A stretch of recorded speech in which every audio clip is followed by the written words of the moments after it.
Hello everyone, ಇವ್ರ ಪಪ್ಪ ಸರ್ಪ್ರೈಸಾಗಿ visit ಕೊಟ್ಟರು. ಅವರ ವಾಯ್ಸು ಮೇನ್ ಎಂಟ್ರೆನ್ಸಲ್ಲಿ ಕೇಳಿದ ತಕ್ಷಣ ಆ ರೂಮಿಂದ ಓಡ್ ಬಂದು ಹಗ್ ಮಾಡ್ಕೋತಾ ಇದ್ದಾಳೆ. ಹೆಂಗೆ ರಿಯಾಕ್ಟ್ ಮಾಡಬೇಕು ಅಂತ ಗೊತ್ತಿಲ್ಲದೆ ಸುಮ್ಮನೆ ಓಡಾಡ್ತಾ ಇದ್ಲು.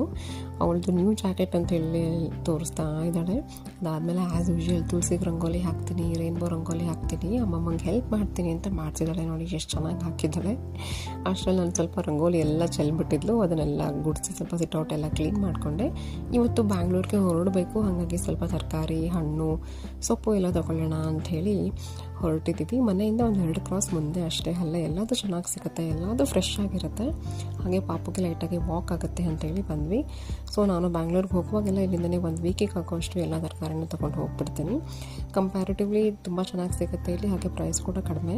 ಮನೆಗೆ ಹೋಗೋ ಅಷ್ಟರಲ್ಲಿ ಅಮ್ಮ ಬ್ರೇಕ್ಫಾಸ್ಟ್ ರೆಡಿ ಮಾಡಿದ್ದು, ಬಿಸಿಬೇಳೆ ಬಾತು ತುಂಬ ಟೇಸ್ಟಿಯಾಗಿತ್ತು. ಬಟ್ ಪಾಪಕ್ಕೆ ಸ್ವಲ್ಪ ಸ್ಪೈಸಿ ಅನ್ನಿಸ್ತು, ಹಾಗಾಗಿ ನಾನು ಮಾಲ್ಟ್ ಮಾಡ್ತಾಯಿದ್ದೀನಿ. That's it for today's video. Bye.